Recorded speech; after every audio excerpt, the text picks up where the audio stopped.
Okay, Austin, there's a lot in this video, and I know you're working diligently to try to work on some of the things we talked about. You can tell right off the bat, the first swing, you're keeping your arms from getting so stretched out towards the load. But that's a tough thing. It's like I told you before. It's like you don't want to change too much of what you've already been doing because it's not that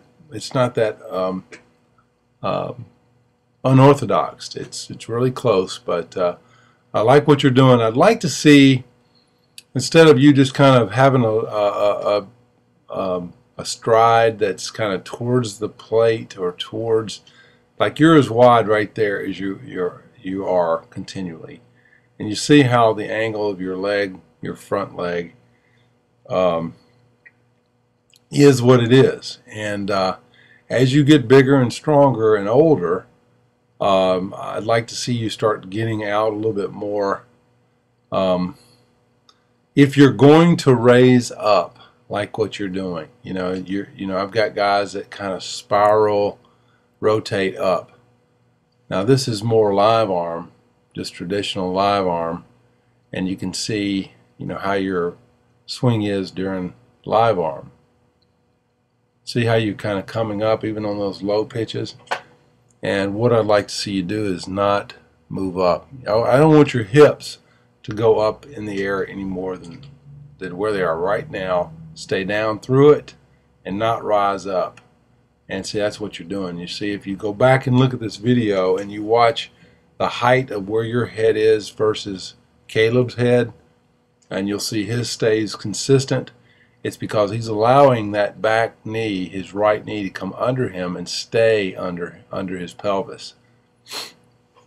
So, that's something you're just going to have to practice on your own, dry swings.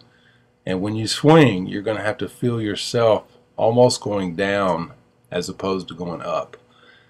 What happens when you hit an outside pitch, you haven't rotated too much, and so your bat head stays through the ball and you hit line drives.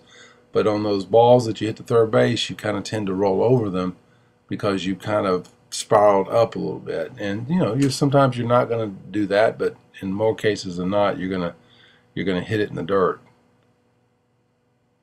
So the outside pitches, you don't spiral up until the end of the turn of your hips. Here you can also see that now your heel comes up when my hand goes back, and you're just kind of stepping forward, doing a good job of getting your toe down and your timing. But see how you almost like you see your front foot move backwards? That's what I'm talking about. You're going up, so your energy is going up so much it pulls your front foot and your back foot together. So, instead of stomping down on it, you're kind of rising up away from it. Your hands are staying pretty close to you. I'd like to see your right elbow come more against your right hip when you rotate.